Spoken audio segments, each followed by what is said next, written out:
Hello there.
All right, everybody, welcome in, and of course, happy Star Wars Day. As some of you might notice, I have some different stream art.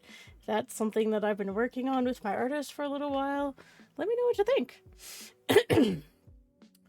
And of course, welcome back to the Galactic Archives. This is, of course, not a stream within my normal schedule. Because it's Star Wars Day, I decided that I was going to stream anyway. So, welcome in. I'm Meshla, and tonight's stream is a special Storytime stream, which means that we're settling in for some live reading. And tonight's story is The Flame She Carries. And because it's May the 4th, it felt like the right evening to spend some time in one of the stories closest to the heart of what this archive is all about, and to celebrate Star Wars the way that I love best, through character, memory, legacy, and the quiet weight of a story as it's allowed to unfold. If you happen to be new here, this channel is built around long-form storytelling, deep lore, and a great deal of world building. Most of what I create here lives in original Star Wars fan fiction that has grown over many years with interconnected arcs, layered history, and characters whose lives continue to echo across multiple stories. At the center of all of this in the archives is Storytime. That's the heart of our space. We come here to listen, to linger, and to step back for a little while into a world that's shaped by memory, duty, grief, honor, and above all, hope. The Flame She Carries is very much written in that spirit. It's a story rooted in legacy, in what is inherited and what is chosen, and in the things that endure even after loss. So tonight is less about spectacle and more about presence. It's about taking a little time to sit with the story, let it breathe, and share the space together on a day that means a great deal to so many of us who love this galaxy that I happen to write in. So whether you are here because it is Star Wars Day, because you love Storytime, because you've been following these characters for a while, or because you simply wanted a quiet place to spend your evening, you are welcome here. Thank you so much for joining me tonight. All right. Give me just a second here. It's not an archive stream without at least one technical issue, so just bear with me a sec.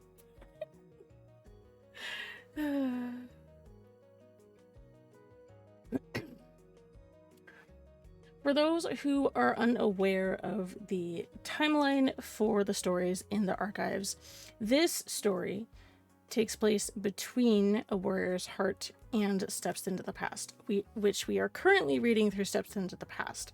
So I decided to take a little bit of a detour and step back a little bit and read this story because it felt like it really fit to, with what today is about.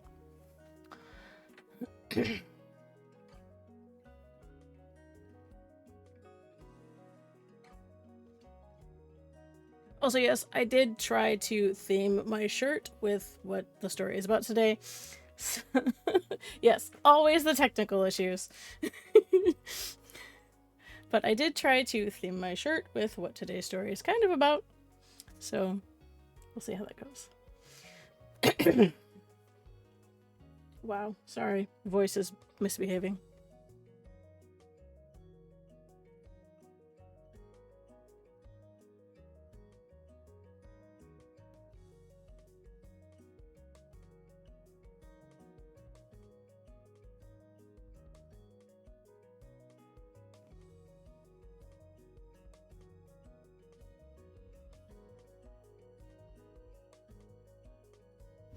Sorry about that. Voices. I don't know. I promise I wasn't yelling all weekend. But it was cold, so that may have affected my vocal cords a little bit. So just bear with me. Alright. The Flame She Carries. Evening before the storm.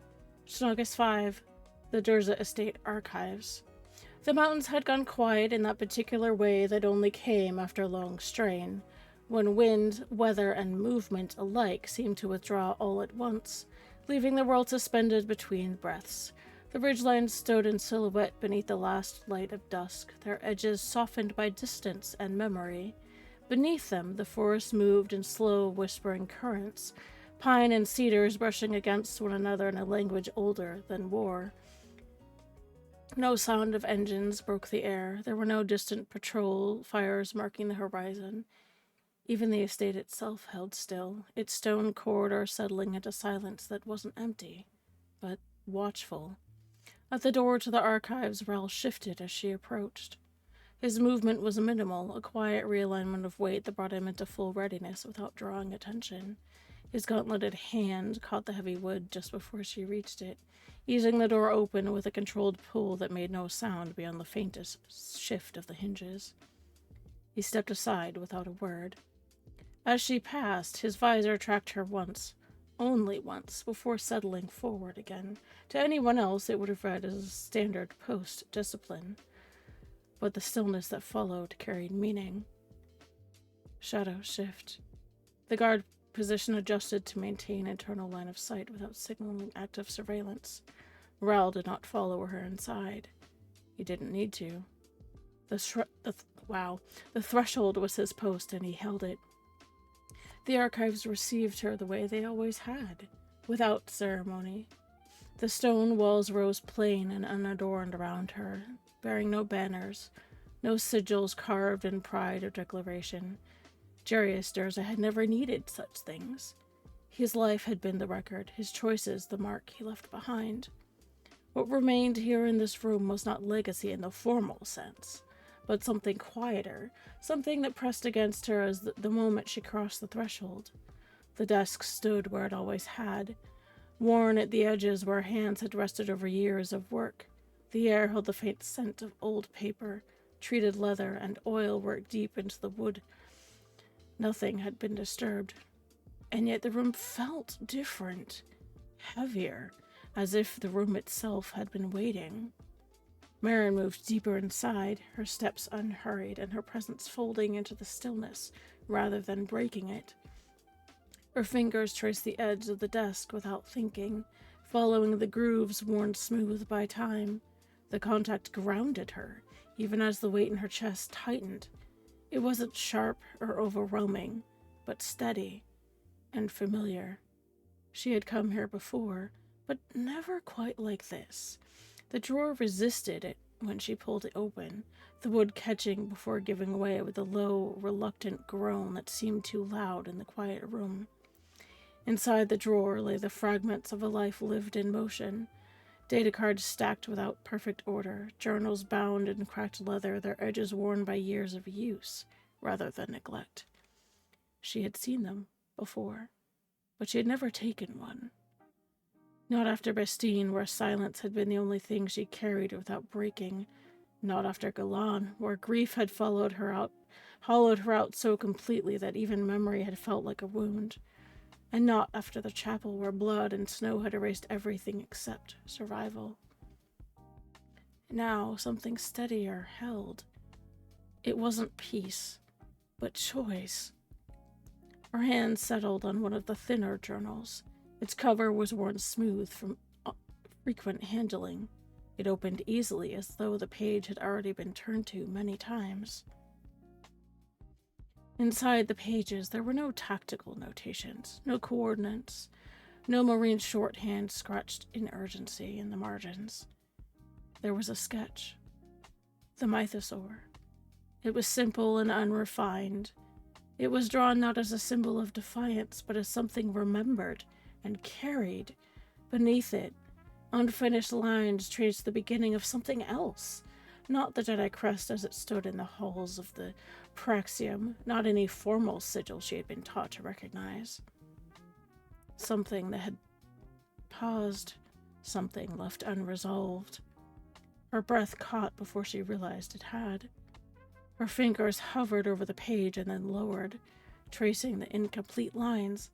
For a moment, just a moment, she could feel the weight of his hand over hers, not physically, of course, but in memory, his steadiness, and the quiet expectation. He had never finished the sketch. He had not forced it into form. He left it incomplete, For her. Her throat tightened, and she closed her eyes, not to shout it out, but to hold the image steady. They had tried to define her, on Bastine, in the chapel, on Korriban, each time stripping her down to function, to purpose, to something that could be broken and reshaped. A weapon, a message, a target. She was never whole. She took a deep breath. No, she had endured all of it, through pain, through silence, and through the weight of choices she had not been given time to make. She had fought her way back from Korriban, from Bevan's shadow, and from the edges of something that would have consumed her entirely. But this had never been decided for her. She drew her datapad from the pouch on her belt and activated the sketch interface with a steady hand. The first lines came slowly from her stylus, deliberate rather than precise. She didn't copy the drawing exactly. She didn't try to preserve what he had left unfinished. She built from its foundations. The mythosaur remained. Its shape was simplified, its lines flowing instead of jagged, grounded rather than aggressive. It was not a challenge, a foundation. Around it she shaped the Jedi crest. It was not the formal emblem of the Order, but the variant that she remembered from the meditation chamber on Catan. Balanced, alive and less rigid, less bound to doctrine. She redrew it more than once, each iteration guided by breath rather than perfection. The room around her remained silent, the only sound the faint movement of her hand and stylus across the surface of the datapad. At last, she stopped. The sigil settled into place, a white mythosaur on one half, the teal Jedi crest on the other. Two paths that had once stood opposed, now flowing together without forcing one to dominate the other. She studied it. She had tried to be only one, and she had failed. Not because she was lacking, but because she had been trying to divide something that had never been meant to be separate. Now she chose. Not by anyone's permission, not from their expectation, but by her own choice. She leaned back against the stone wall, the cold seeping through her tunic as she let her eyes close. Memories rose, not in fragments, but in sequence. The chapel, the blood, her own voice breaking in the snow. Jared standing between her and the last fury of Bevan's strength on Korriban. Iran's steady gaze seeing her, not just what she represented, and Rinius reaching for her hand, his voice rough but certain. You never stopped being one of us. Her hand tightened slightly around the datapad before easing again. Good evening, Lord. Happy Star Wars Day.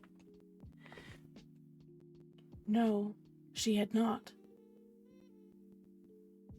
She didn't sleep.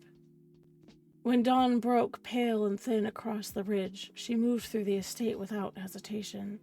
The corridors remained quiet, but the watch had shifted. Subtle differences in posture, in presence, in the way that the Marines held their positions. In the armory, she paused only long enough to rest her hand against the worn surface of the cabinet before opening it. The hinges gave a soft creak from disuse. Inside, the contents were exactly what she had expected.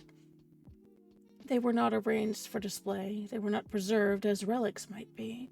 They were stored. Components, unused armor plates, old fittings worn smooth by use.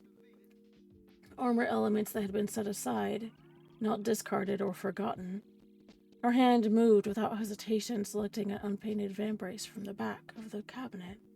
It bore the marks of prior use, fine scoring along the inner edge, and a slight warping where an impact had once landed. It wasn't perfect, but it wasn't meant to be. She carried it to the workbench and set it down with care before beginning to clean it. Each motion was deliberate, as she removed residue, clearing old oil, and brought the metal back to a dull, even sheen that caught the morning light without reflecting it. Piece by piece, she began dismantling it.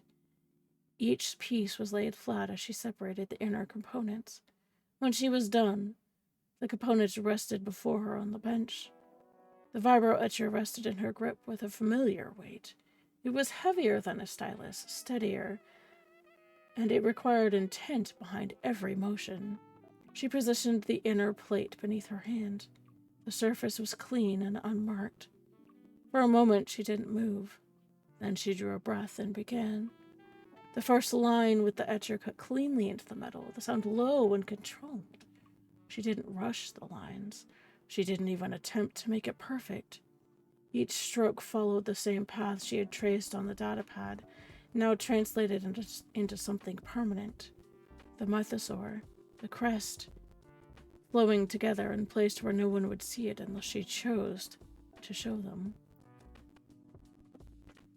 The work took time. When she finished, she sat back slightly, rolling her shoulders as she lowered the tool and studied the results. It wasn't without flaw, but it was hers. She reassembled the vambrace with the same care that she had taken in taking it apart, sealing the inner plate beneath layers of metal and structure until the sigil was no longer visible. But it remained. She rested her hand against the completed bracer for a long moment before letting it fall to the workbench. There were no words spoken into the stillness. There was no declaration, just the quiet certainty that something had settled into place. Water.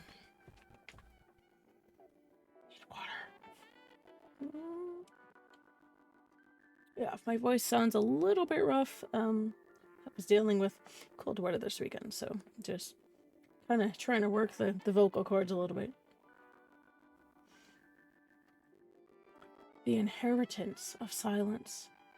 Durza Estate, the shrine of the lady. The light had thinned by the time she descended to the lower levels. It filtered through the dense canopy that clung to the mountainside like a living shield.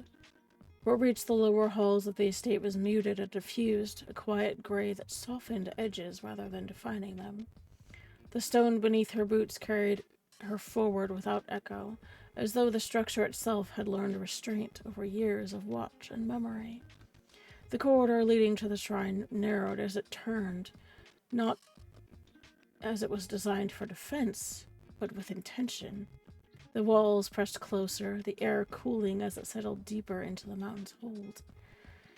There were no markings or etchings here to guide her path, no sigils etched into the stone, and no banners hung to declare its purpose. The path was known by those who belonged and left unspoken for everyone else. At the end of the corridor, Harris stood his post. He didn't move at first when she approached. His stance remained steady, his weight distributed evenly, and his rifle held low across his body in a posture that read as readiness without tension.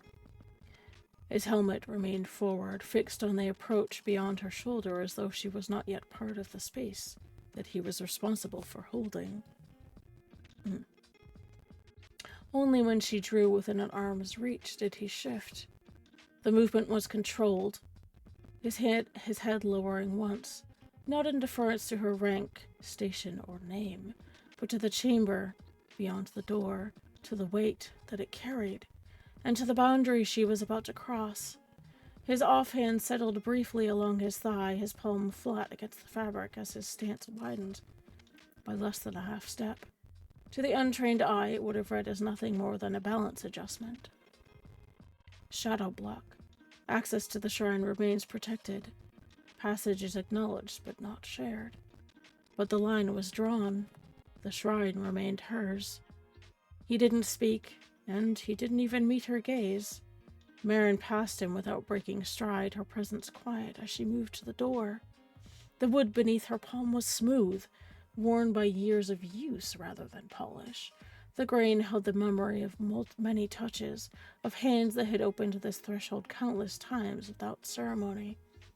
Her father's hands, hers, when she had been small enough to reach only with both arms extended. She paused. Not because she was hesitant, but out of recognition. This was not a place she entered without thinking. She pushed firmly and the door opened slowly. The shrine greeted her with dimness. Dusk filtered through the narrow vents carved high into the stone, light slipping down in pale, uneven lines that never quite reached the floor. The chamber held its own kind of illumination, faint and waiting, drawn from the candles she lit one by one along the walls. Each flame caught slowly, the wicks taking with a soft flicker before settling into a steady flame. The light spread outward in uneven waves, touching the surfaces of the room in quiet acknowledgement. The stone remained plain, unpainted, and unadorned, its surface shaped by hands rather than tools, wherever it mattered most. The floor beneath her feet was smooth, polished wood, worn and lived in. It definitely wasn't ceremonial, and it wasn't pristine.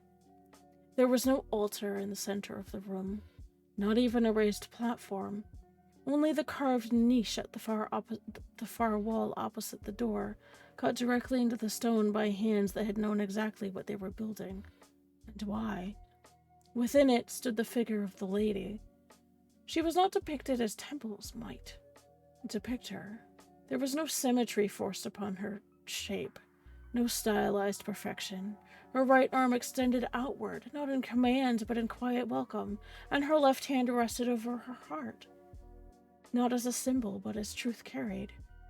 Her face was unfinished, or perhaps it had never been meant to be completed. Memory had shaped her more than tools ever could. To one side of the statue, the second alcove held what remained of Jarius Durza's legacy. Her father's helmet rested there, the Beskar dulled by wear, its edges softened by time and use rather than neglect. It still carried the damage from Galan. She had never repaired it. Beneath it lay the markers of service. They were not arranged for display, not preserved in rigid order, but they had been placed carefully. His worn tags, a faded marine unit patch, a smooth gray stone etched with names in Mandoa, 3 of them. The etching was clean and deliberate, each one a memory that had been carried forward rather than left behind. Marin stepped forward slowly, her breath settling into the rhythm of the space as though the room itself guided it. Here he had called her daughter, not simply in words, but with his actions. She could see it as clearly as if she were standing in both moments at once. The candles lit with her small hand and closed within his. The silence that had followed was not empty, not uncertain, but full. It was a beginning. Her throat tightened as the memory settled, but she didn't turn away. Instead, she knelt. The movement was natural, her body remembering what words had never been required to teach. The candlelight caught against her hair, casting faint reflections across the polished wood beneath her knees. Her hand moved to the base of the statue's alcove, her fingers searching along the grain of the wood until they found the seam hidden within it. She pressed firmly and the latch gave without resistance. The drawer slid open, silently. Inside lay a bundle wrapped in cloth. It had not gathered dust, it had not even been disturbed. It had been placed. Her hand hovered above it for a moment, not from fear or uncertainty, but from the weight of what it represented. This was not something forgotten or merely left behind. This had been set aside with intention. For her. Her fingers closed around the bundle, lifting it with care before bringing it into the light from the candles. The fabric unfolded slowly beneath her hands. Within it rested a white kyber crystal. And I'm going to pause right there because we have an ad starting in about 9 seconds. I will see you guys back here in a minute and a half. Go get yourselves a drink of water or a snack.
Alright, my friends, welcome back from the ads.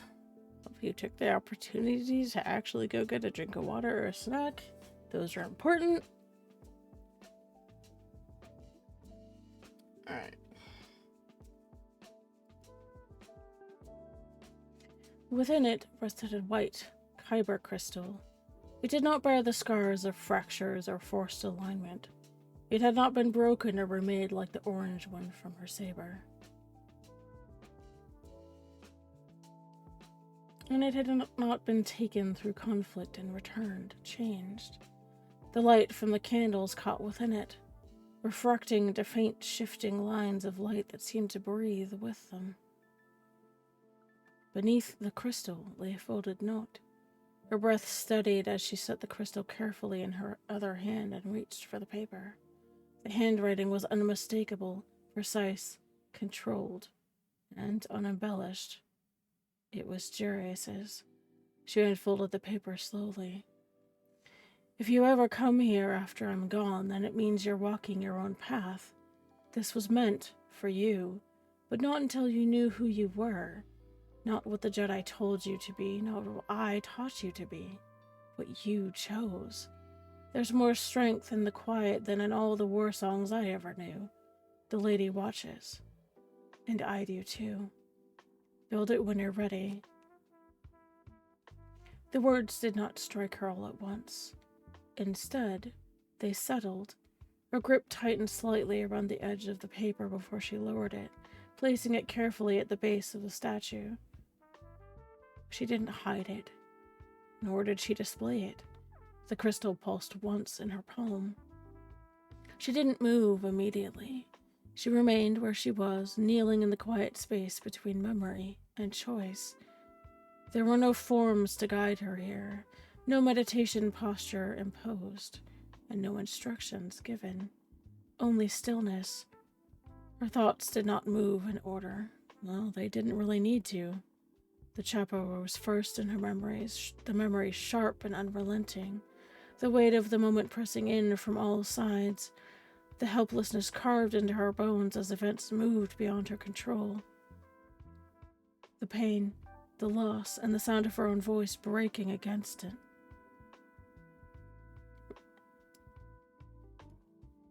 The battle on the roof. Renius dragged into the shadows, and the feeling of her own saber turned against her. Her breath shifted, deeper now and steadier.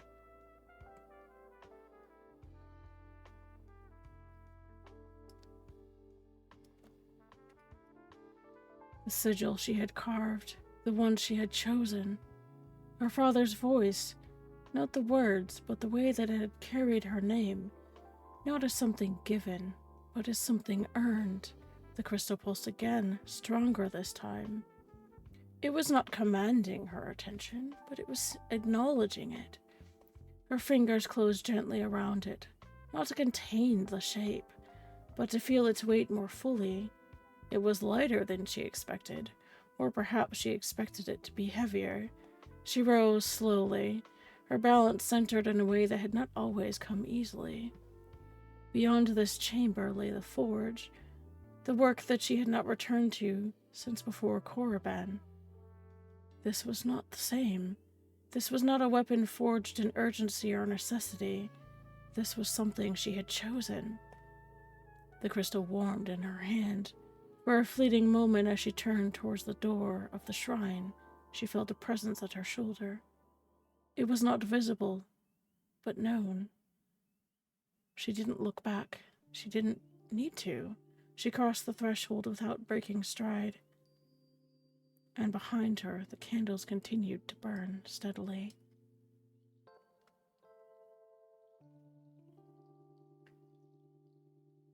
Forged in stillness. The crystal was still warm against Marin's palm, but it was not hot enough to burn and not bright enough to cast light through her fingers. It was alive in a way that made stillness feel less like absence and more like a breath held with purpose. She stood at the threshold of the forge with her presence drawn, with her shadow cast long across the stone floor, stretched thin by the lamps recessed into the walls. The chamber beyond waited in silence. It was both familiar and different, and for a long moment she did not step inside. She had crossed this threshold many times before, but never quite like this. She had come here to patch her body glove after field exercises that had gone too hard and too long. She had come here to strip a blaster rifle down to its frame and rebuild it until the bolt moved smoothly beneath her fingers. She had come to recalibrate the servos of marine plating, to rethread armor fasteners, and to scrub blood from Beskar where no one else could be trusted to touch what had become too personal to surrender. She had knelt at this bench with her shoulders locked and her jaw clenched, her hands moving because stopping would have meant feeling too much. It was always about function, and always about survival, the next repair before the next fight. Tonight, the fort was not waiting for repairs. Tonight, it was about remembrance. Above her, she could feel faint haptic compulses echoing through her teeth as they threaded through the estate's upper halls, their presence too soft to disturb the quiet and too disciplined to become background noise. They passed through glove channel feedback only, private to the Marines who held the watch and meaningless to anyone outside it. Perimeter shift. Short pulse, pause, medium pulse, pause, long pulse. Rotate watch positions according to pre-brief plan. The pulse moved once through the secured line. Controlled and clean, somewhere above a Marine shifted position according to the pre-briefed route, and another assumed his position without breaking the silence. Marin didn't look up. The watch held the world back without asking to be seen. She took a deep breath and stepped inside. The lights dimmed as she crossed the threshold, attuning themselves to her presence with the same old system recognition they had always used. The console near the wall had flickered once and then settled into a low, working glow. Durza secondary. Darius had never changed it. She almost smiled, though the expression didn't quite reach her lips. He had left silence coded even into the machinery, not because he had forgotten to update it, but because some part of him must have known she would come here one day and find herself still named within his house. Not owner. Not the inheritor. Not the replacement. Secondary. Daughter, in the language of systems too old and stubborn to speak plainly. No one would disturb her. Ethan's voice was distant now, carrying from somewhere in the study through clipped comm exchanges that lost their words before they reached her, but kept the shape of his cadence. Steady, relentless, and practical. Callista's presence hovered elsewhere in the estate like a quiet hand against a fevered brow, watchful and bright, without pressing. Aran had returned to the guest wing after their sparring match, silent in the way he became when words would often get in the way. There had been no victor between them, not really. Only movement, breath, restraint, and the mutual understanding that neither of them had come to the training circle looking to win. The forge was hers. Halfway across the room, armored steps paused at the threshold behind her. Marin didn't turn. The mere sound was enough. I am welcome in, Shadow Legion. Halfway across the room, armored steps paused at the threshold behind her. Marin did not turn. The mere sound was enough. It was one Marine moving alone. His weight was careful. His steps carried no urgency. The Marine scanned the corridor beyond before letting his helmet angle briefly towards her. He did not enter. His hand shifted low along his thigh in a contained movement that would have been nothing more than settling his stance after the climb from the lower halls. Arc guard. Expand protective coverage around an Emberlock asset. The signal held for less than a breath, and then his posture eased back into stillness, his visor returning to the corridor beyond, and he withdrew without breaking the silence. The door eased shut behind him, the sound soft enough that the latch sounded less like closure than permission. Indeed, happy May the 4th. I'm reading the flame she carries, which is a little bit out of sequence for the stories that we're working on, but It seemed appropriate for today.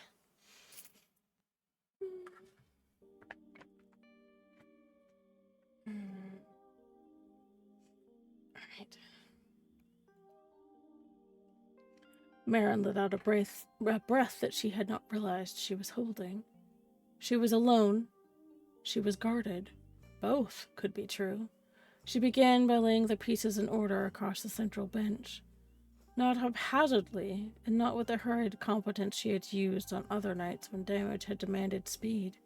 This was slower and more deliberate, reverent, though she would not have called it that aloud. The power cell was laid down first, placed near the center of the scarred work surface. The focusing lens followed, its polished surface catching the forge light and splitting it into faint, pale shards. The emitter matrix came next, and then the chamber that would cradle the crystal. The grip housing, plain and unadorned, her hand lingered over each part before she set it down, acknowledging its weight and function with a care that felt closer to ritual than pure assembly. Only when the pieces were laid out did she reach for the bundle wrapped in coarse cloth. Kaylin's gift. She unwrapped it slowly, feeling the old folds of fabric slide away beneath her fingers until the steel beneath caught the forge's muted light. The blade guard lay exposed in her hands. It was simple and balanced, forged of Katani steel with no excess, no flourish, and no flare. A faint crest of the Darha school ghosted along the base, visible only when she tipped it toward the light at the correct angle. It was not ornament or vanity. It was memory etched for those who knew how to see it. Kaylin's words returned as if the forge walls remembered them with her. This was made for another. He never took it, but it belongs to you now, and your hand knows how to carry its weight. She had bowed when he'd given it to her, not because he had asked, not because anyone had taught her the correct response. She had bowed because some burdens deserved acknowledgement before they were accepted, and some gifts carried more than hands could hold. Now, as she set the blade guard beside the other components, it looked as though it had been waiting for this hilt all along. She drew a steady breath and closed her eyes. The force stirred, not as a fire or a storm, but as water rising through stone. It moved with her breath, filling the spaces between breath and bone, and slipping into the cracks of alloy and crystal, finding the quiet places where resistance lived, and waiting there until resistance became readiness. The forge hushed beneath its touch. The hum of systems faded from the edge of her awareness until all she could feel was the still presence of the pieces laid out before her and the faint warmth of the crystal waiting at the edge of the workbench. Her hands did not seize the components. They did not rush. Instead, they hovered. The force extended through her fingertips. She could sense the structure of each element, the stubborn bonds of metal, the delicate precision of the lens, the patient readiness of the chamber, and the pathways of energy not yet connected, but already reaching toward one another with potential. She guided them patiently. She did not force. She did not command. Instead, she listened. The power cell moved first. It rose from the bench with no sound, turning once in the air as though orienting itself by a logic deeper than she could see. Marin felt the alignment before she saw it. The faint hesitation where one contact point resisted, seating cleanly. She waited instead of pushing. Her breathing deepened. The power cell settled into its chamber with a clean click that punctuated the silence, like the first word of a vow. The focusing lens followed, lifting into place along microscopic threads of resonance that only the force could guide. Pale light scattered across her cheek as the lens turned, corrected itself, and lowered into place. 1 second.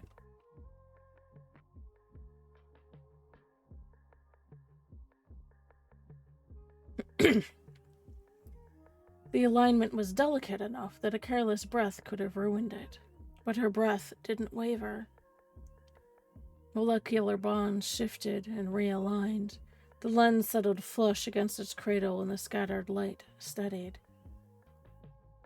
The emitter came next.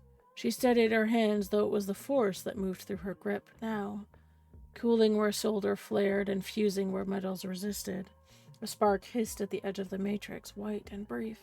She waited it out. Another flickered, smaller. She let the heat bleed away rather than smothering it. Where alloy rebelled, she listened for the note beneath the resistance, the place where the structure wanted to settle but had not yet found its way. It was slower than a forge.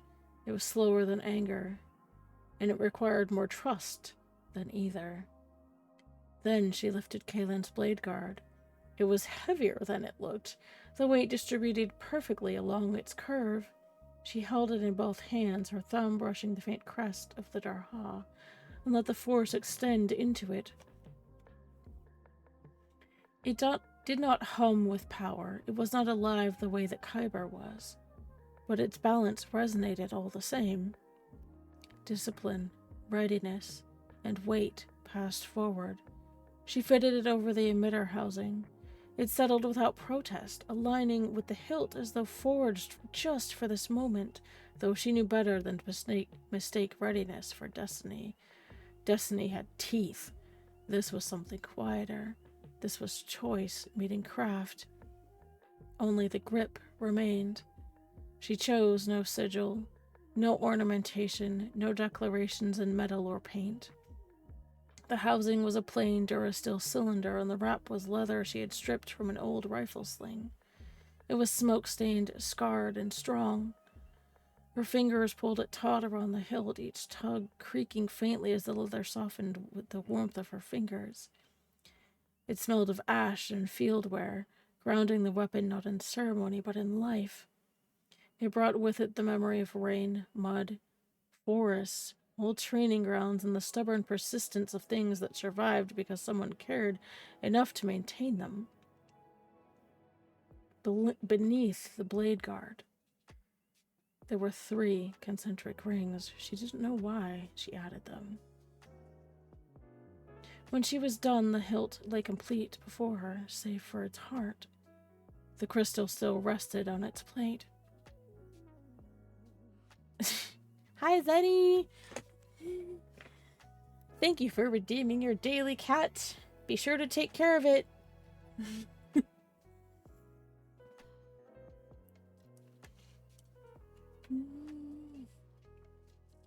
Marin lifted the crystal between her palms and closed her eyes once more. The force flowed into it, threads of energy weaving through its facets and stirring faint pulses of light deep within its core. It was not commanding. It was not demanding anything from her. It simply waited, and that waiting held more trust than urgency ever could. She set it carefully within the chamber. The hum of the forge rose immediately, low and steady like the intake of breath before speaking. The circuit sparked once and then stabilized. The forge lights flickered and the shadows along the walls seemed to breathe. And then the vision came. The forge dissolved around her and she stood again in the shrine, though the shrine was empty. There was no statue, no alcove, and no relics of a life gone and carried forward. Only a tree grew there, its roots breaking through stone that didn't resist, its silver-green leaves shimmering in an unseen wind. The air smelled of pines, snow, warm earth, and something older than grief. Beneath the tree stood Jarius Durza. He wore no armor, and he carried no weapons. Only himself as she had remembered him once in the forests, his hand steady on her shoulder and the sun at his back. He looked neither younger nor untouched by pain, but whole in the way that memory sometimes made the dead, when love had done the shaping. He said nothing. He did not need to provide her instructions, and he didn't need to forgive her. He did not need to claim her. He met her eyes and nodded once. That was more than enough. The hum of the forge peaked and steadied as the vision receded.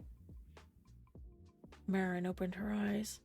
The hilt rested in her hand, whole. She thumbed the activator. The blade hissed to life, white, clean and steady. The sound was not loud, like fire. It was like wind through the pines, breath across snow, and the stillness carried forward without surrender. She held it for a long moment, letting its glow settle across her face, her hands, and the wall of the forge. The white light touched the scars on the workbench, the old tools, and the wrapped cloth where Kaylin's gift had rested, and the stone alcove she had carved into the wall days before without fully knowing why. Then she lowered the blade and deactivated it. The silence that followed was not empty. She set the saber into the alcove. There was no lock, no casing, and no seal. There was no attempt to turn it into a trophy. Only cloth cradled its weight, and a simple curved mount kept it upright. It would remain there because it belonged there. This saber would never follow her into battle. It was not forged for war. It was for stillness, for remembrance, and for the version of herself she had found when the war was not watching. It was not the weapon the Sith had tried to carve her into. It was not the girl who had once asked Ethan if the fighting would ever end. It was for Marin Durzer, who knew now that fighting was not the point. Choosing who you are is.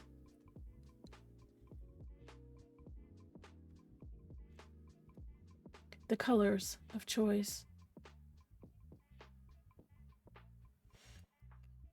The last light of day stretched long and low across the hangar floor, turning the suspended dust into drifting embers that moved without urgency through the cooling air. Beyond the open hangar doors, the mountains held their line against the sky. The dark shoulders wrapped in pine shadow, their edges fading into a horizon that no longer demanded attention. A cold wind slipped down the ridgeline and into the hangar, quiet but insistent, carrying with it the scent of cedar, iron, and the faint, lingering trace of smoke that never quite left places where war had once passed through. Marin stood just inside the threshold, letting the air settle against her skin before she moved.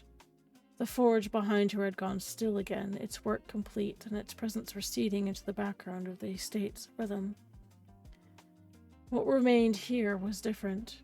This space was open, exposed to sky, to wind, and to anything that might choose to look in. That mattered. The crate waited where she had left it, tucked beneath a rack of older plating and discarded marine kit that had seen too many field cycles to be kept in active rotation, but too much history to be thrown aside. She crossed to the crate without haste and pulled it into the light, the weight of it familiar beneath her hands. The hinges resisted when she opened it, the metal complaining softly as though disturbed from a long rest. Inside, her armor caught the light of dusk. Orange, black, and fire. The colors she had chosen when she believed readiness was something that could be worn, when she thought strength came from standing bright enough that nothing could ignore you. She had worn these plates into the chapel on Catan. She had bled in them. They had been cut by Sith blades, scorched by energy she had not been able to deflect, and dented by impacts she had absorbed because there had not been time to move.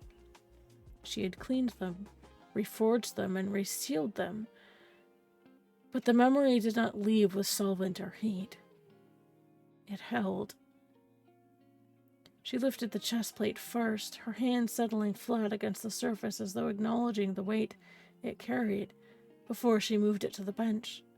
The van braces followed, and then the greaves, the pauldrons, each piece set in order with deliberate spacing between them.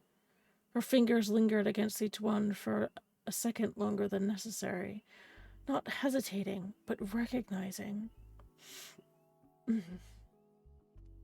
The belly plate had a shallow inward dent from where Ethan had driven her clear from a collapsing girder during a drop over Cathar Ridge, the force of the impact absorbed by her armor instead of bone. One knee plate carried the long gouge from her first real engagement with Kirsad, a mark left when she had been still learning how to move with the weight of Beskar rather than fight against it. She did not smooth those away. She could not. The scars stayed. The paint did not. We have an ad starting in a minute and 43 seconds, my friends.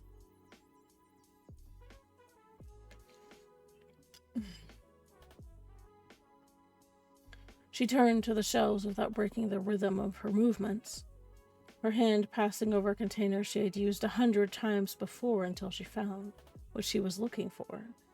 The cans were older, their labels worn down to half-legible markings that no longer needed to be read. She knew them by their weight, by balance, and by the way the content shifted when she tilted them slightly. Teal and black. She set them on the bench beside their armor plates and paused, letting her gaze move across the plates one more time before she reached for the solvent. The first pass was always the hardest. The cloth dragged across the chest plate with a faint, resistant sound as the outer layer of paint began to break down beneath the chemicals. The scent rose sharply, biting at the back of her throat, filling the hangar with a tang that cut through the cooler air. Orange bled away first, streaking across the cloth in uneven lines that thinned and faded with each pass. She worked methodically, not slowly, but deliberately. Each stroke stripped away what had been, exposing the raw beskar beneath. The metal caught the remaining light with a dull sheen, unpolished, but honest. I'm gonna pause right there because we have an ad starting in 5 seconds. See you guys in a minute and a half.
Alright, my friends, we are back from our ad break. Welcome back. Black followed orange, lifting in thinner layers and leaving behind faint ghosting where color had settled deeper into the metal over time. That was enough. She stripped the plates until nothing of the old paint remained. The solvent stung her skin where it had slipped past the cloth.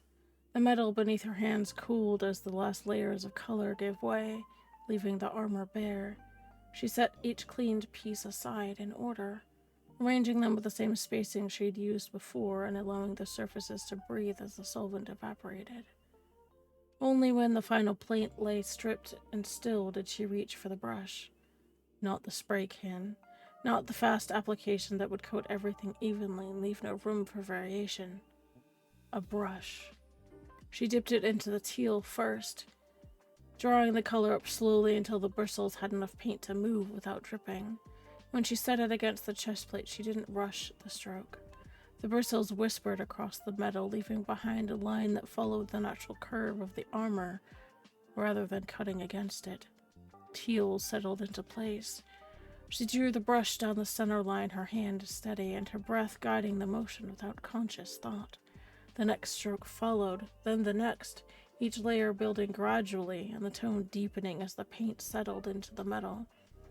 She moved from the chest plate to the vambraces, then to the greaves, carrying the same measured rhythm as she moved. Teal formed the foundation, spreading across each piece with quiet certainty. When she shifted to black, she did so without breaking her pace, the darker color framing the teal, grounding it, and giving it weight without swallowing it whole. The brush moved. Her thoughts did not remain still.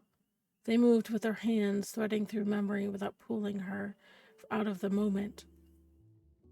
Renius, silent and bloodied, his wrist marked by restraints that had cut too deep for comfort, the look in his eyes when she reached him. Pain, yes, but something else beneath it. Recognition, relief, and the understanding that she had come back for him when it mattered most. Her father's helmet beneath the statue of the lady, the candlelight catching against a worn Besker that had seen more than she ever would. The weight of the tags beside it, the names etched into the stone that had not been forgotten. Aran, kneeling without his armor, offering presents and standing in the space between what he could do and what he chose not to become. Jared on the edge of Bevan's fury, holding the line not because he had been ordered to, but because he had chosen to stand for her. Each memory settled into her with each stroke of the brush. They were not overwhelming nor consuming. They were simply present. When the teal had dried enough to hold, she set the brush aside and reached for the white enamel. She didn't take a stencil. She didn't even mark the lines. Her white pauldron rested on the bench, its surface now carrying the new colors she had chosen. She dipped her brush into the enamel, this time drawing up the white with the same care she had given the teal, and set the brush against the metal. The first line came slowly. It was not perfect, and it wasn't meant to be. She let it curve, following the shape that she had already carved onto the inner plate of her vambrace days before. The mythosaur emerged first, its form simplified and its lines flowing rather than jagged. It was not a challenge thrown outward. It was a foundation carried inward.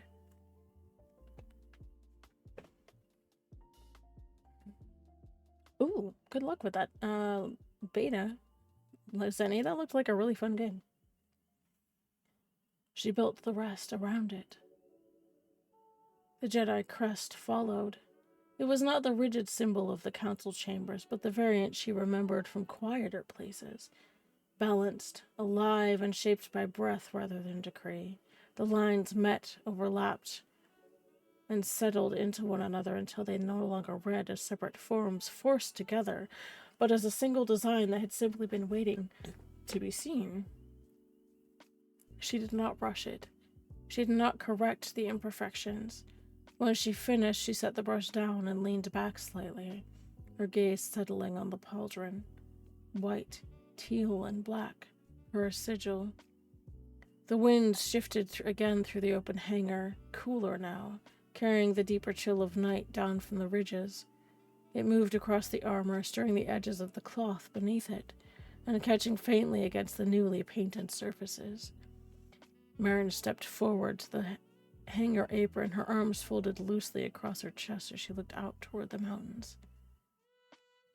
Behind her, the armor rested on the bench, no longer what it had been, and not something entirely new, either.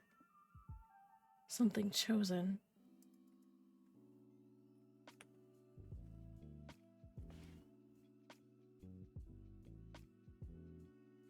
The weight of silence. The hangar had settled into a quieter rhythm by the time the last of the light had faded from the mountains beyond the hangar. What remained was not the sharp stillness of a held breath, but something deeper. A breath that had not fully been released. The air carried the faint scent of cured paint and cooling metal, along with the sharper traces of solvent long since burned off. The wind had shifted down from the ridgeline and lost its edge, moving now in slow passes through the open hangar doors, and stirring nothing that did not wish to move. Marin stood at the threshold, not leaning against it and not bracing herself within it, but simply occupying the space where the interior ended and the night began. The stone beneath her boots held the warmth from the day, and as it faded, beyond it, the ground cooled quickly and the forest drew the temperature down with it as the dark began to take hold.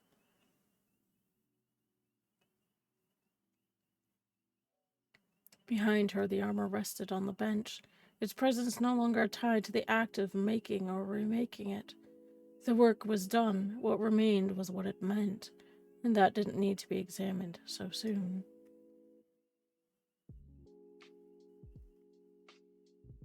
She kept her gaze outward to the forest beyond. The mountains didn't change when the night came. Their lines softened, the edges blurred into shadow, but the weight remained the same. It didn't become something else simply because it couldn't be seen clearly, and neither did she. A Marine moved beyond the outer perimeter, his silhouette cutting briefly across the open hangar apron before disappearing into shadow again. His pace was unhurried, measured against the space he occupied rather than the distance he needed to cover. A second Marine replaced him after a time, the transition clean and silent, the line never breaking.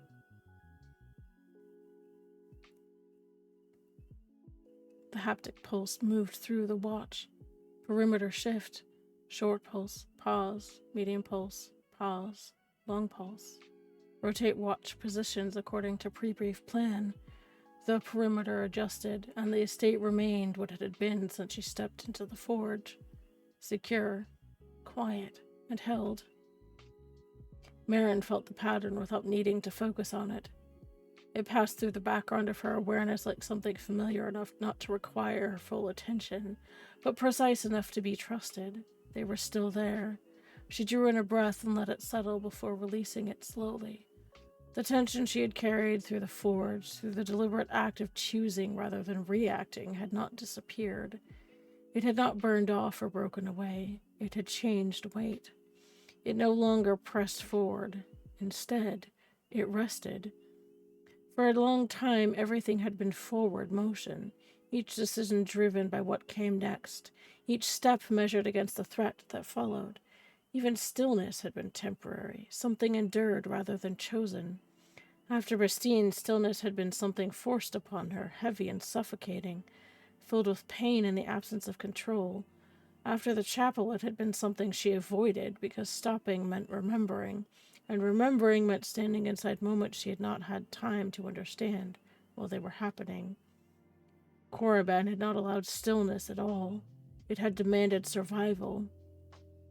What followed had been quieter, but it had not settled.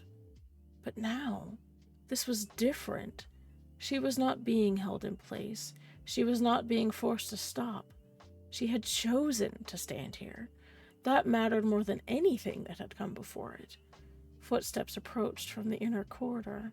They didn't hesitate at the turn. They didn't slow prematurely, nor did they rush to close the distance. The pace was familiar, light, controlled, and deliberate without being cautious. Jared did not announce himself as he entered the hangar. He didn't really need to.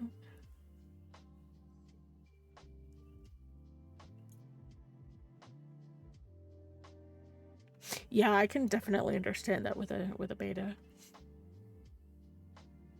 He crossed into the space without breaking its shape or the quiet she held. His gaze moved across the hangar, not searching, not assessing for threats, but orienting himself within it. The armor behind her would have been the first thing anyone else looked at. He did not. His attention settled where she stood. He stopped several paces behind her, not close enough to intrude on the space she had claimed, but not far enough to suggest distance either. The position was chosen. He did not speak immediately. His hand shifted once at his side, the movement small enough to pass as nothing more than settling his stance, as his thumb brushed lightly along the side of his forefinger before stilling. Silence maintained. No interruption, no forced exchange. The moment stands as it is. The signal settled between them without acknowledgement. Marin did not turn immediately.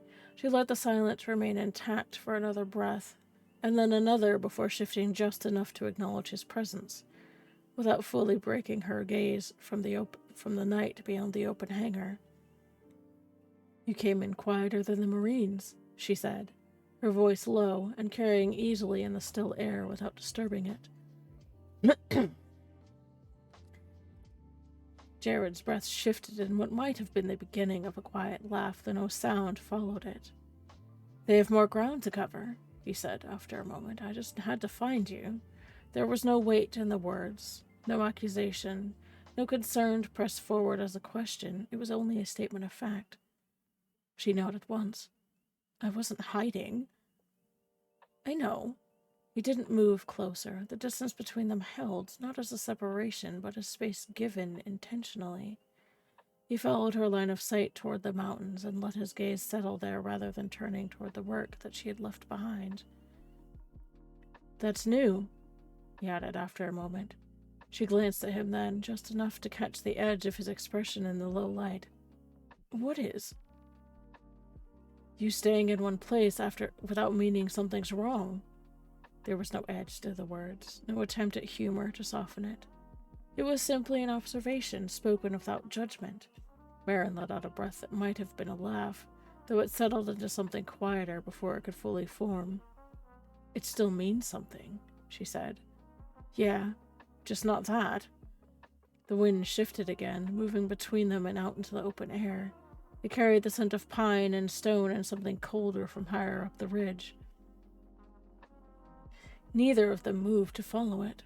Jared's posture shifted, his weight settling more evenly between his feet as his knuckles pressed briefly against his thigh. His hand remained still before easing back to neutral. "Anchor hold." "I'm not going anywhere, not unless you do." The signal was quiet, contained, and almost indistinguishable from a simple shift in balance. Marin recognized it anyway. She looked back out toward the mountains, letting the line of them settle into her awareness. "I thought it would feel different," she said, after a while. Jared didn't ask her to clarify. "How?" he asked instead. "Louder," she answered. "Clearer, like I know exactly what came next." "And?" She considered that for a moment. "It's not louder," she said. "It's quieter." Jared nodded once, his gaze still on the forest beyond. "That tracks." She glanced at him, one brow lifting slightly. "That's all you've got?" He shifted one shoulder in a small, unbothered motion. "You did the hard part already," he said. "Figuring it out doesn't usually come with instructions after that." Marin huffed, and this time it did carry the faintest edge of a real laugh. "Convenient?" "Not really," he said. "Just consistent." The silence returned, but it had changed shape. It no longer felt like something that needed to be held in place. It moved more easily between them, settling into the space without pressing against it. Behind them, the armor remained untouched. Marin let her shoulders settle fully, the last of the tension easing out of her posture as she stood at the threshold and looked out into the night. Jared remained where he was, neither closing the distance between them or stepping away. The watch continued its quiet rotation beyond the hangar. The mountains held the line beyond. And for the first time in a long while, the silence didn't carry weight that she had to bear alone.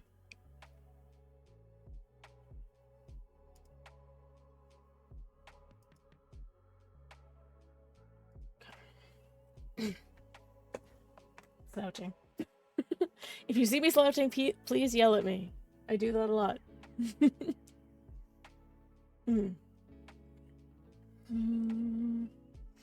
Righty. What remains unspoken? Durza Estate upper halls, that same evening. The estate settled around them without ceremony. Lamps burned low along the upper hall, their light caught and softened by carved stone until it gathered in quiet pools across the floor. The farther edges of the corridor fell into shadow, not empty, but simply unclaimed by the light. Outside, the wind moved down from the ridgeline in long, even passes, threading through the pines and cedar before touching the balcony beyond the windows. The chimes answered in low, uneven tones, their thin metal voices carried across the distance, rather than sorrow. At the far end of the hall, 2 Marines held their post. They did not shift unless the line required it. They did not speak. Their presence defined the space by what did not pass through it. A haptic sequence moved once between them, clean, contained, and invisible to anyone not keyed to the channel. Perimeter shift. Short pulse, pause, medium pulse, pause. Rotate watch positions according to pre-brief plan. One yielded position as the other took it. The corridor remained sealed without appearing closed. Callista, Jatera, and Bevan stood at the arched window, one hand resting lightly against the stone. Her gaze trailed outward, but her awareness did not remain there. It moved inward, widening through the quiet channels of the force until the hall itself seemed to breathe with it. What she felt was not alarm, not a disturbance. It was deeper than that. Something within the estate below the hall, below the main living spaces, had shifted into place with a certainty that did not need to announce itself. It did not ripple outward. It did not demand attention. It simply held. Callista closed her eyes, letting the sensation deepen rather than naming it. Beneath them in the forge, carved into the mountain, there was a stillness that carried presence instead of absence. It thrummed faintly at the edge of her perception like a crystal at the moment before resonance, when alignment had already occurred and only the first note remains unvoiced. She did not need to ask what it was. She already knew. Footsteps moved through the hall behind her. They were measured and even. Ethan Bevan approached without urgency, a datapad tucked under one arm. His free hand rose once to his shoulder, pressing into it an emotion long since divorced from the injury that had first shaped it. Habit, memory, grounding. He slowed when he reached her, not stopping outright, but adjusting his pace to meet the quiet already present. "You didn't go," Callista said, her voice low enough that the wind nearly carried it away. Ethan's gaze shifted towards her without fully turning his head. "Didn't need to," he replied. There was no edge in the words, no dismissal, only certainty. He crossed to the opposite window and set the datapad aside as though it had already lost its relevance. His arms folded loosely as he looked out across the same stretch of darkness she had been watching. For a time, neither of them spoke. The silence did not press. Instead, it held. Midway through the silence, Ethan's attention flicked once toward the Marines. "Outer gates covered," he said quietly. "No name spoken. Veil holds." A slight nod from one of the Marines acknowledged the report. Nothing more was required. Callista let her hand fall from the stone, folding her arms loosely. "Jared found her," she asked after a moment. Ethan's gaze remained on the forest beyond. Probably. A beat passed. He always does. Callista's expression softened, slightly, to a degree that most would have missed. I felt it, she said. Just now. Ethan exhaled quietly. I didn't. I know, she replied. But you knew anyway. A faint shift of his shoulders answered that. When you train someone long enough, he said, you don't need the Force to know what kind of silence they're keeping. Callista studied him and then let her gaze drift outward again. She's not hiding anymore. No, Ethan said. She's not. The chime stirred again, low and uneven. After a moment, Callista spoke once more. She repainted it. Ethan's head turned slightly this time. The armor. It wasn't a question. Callista nodded. The colors are different. Ethan considered that without looking back towards the lower levels. Good, he said. No elaboration, no judgment. Movement registered at the far end of the hall.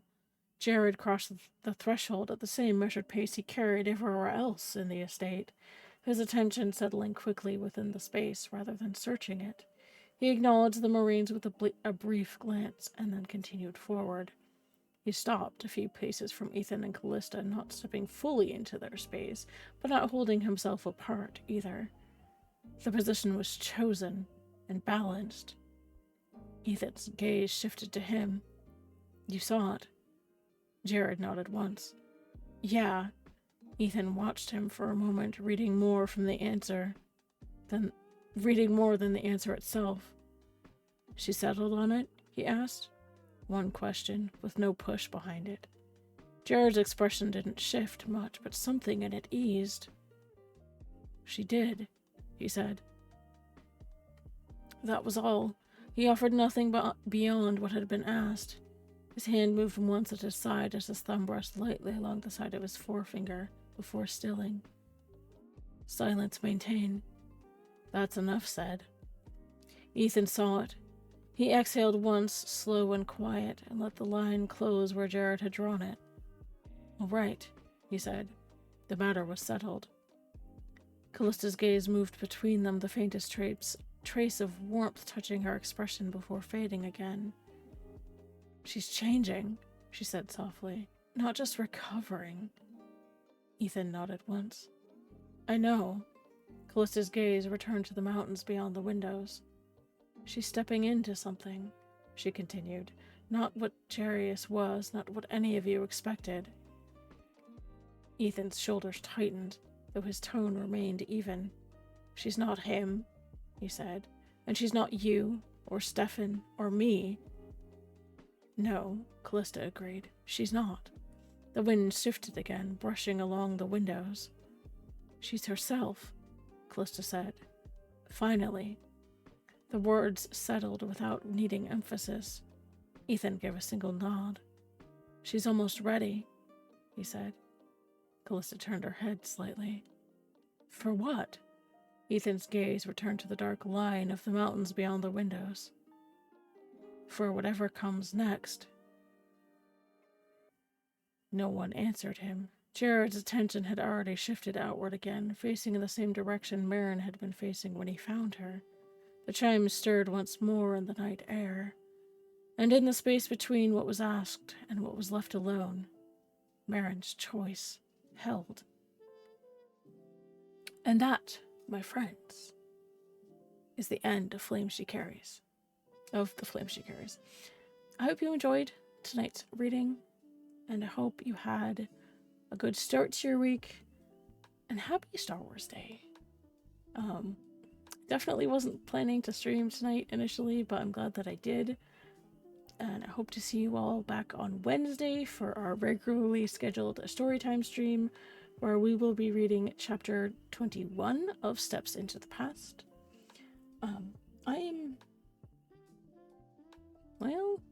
Maybe we'll read out tonight. Let's find out. Let's see. If anybody has any suggestions on someone to raid, please feel free to speak up in chat.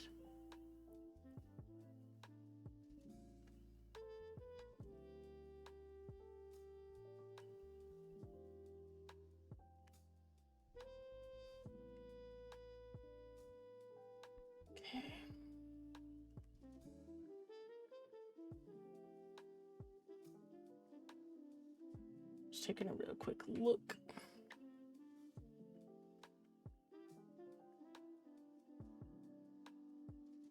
You know what? Let's go say hi to Kala Kamitra. She's a fellow member of the Survivor Squad. She streams art and crafts and various different games, including Star Wars The Old Republic, which is appropriate for today. So let's all go say hi to her. I would greatly appreciate if you guys could hang around and follow along on that raid. Show her all the archives love. And I hope to see you all on Wednesday. Give me just 1 second while I get this set up. My ad's starting in 15 seconds. Of course.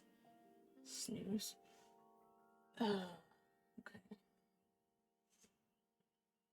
Give me 1 moment.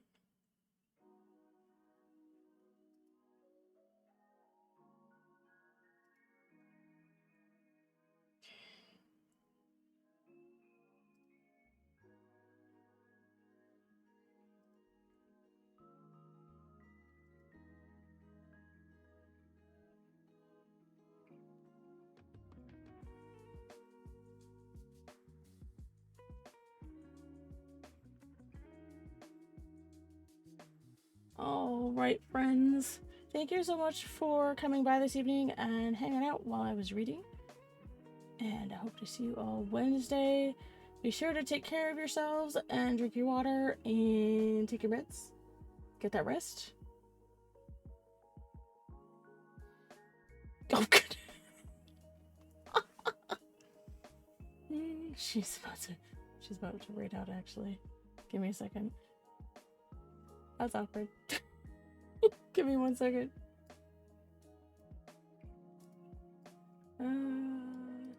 So we're gonna do this. We're gonna surprise her. Raid.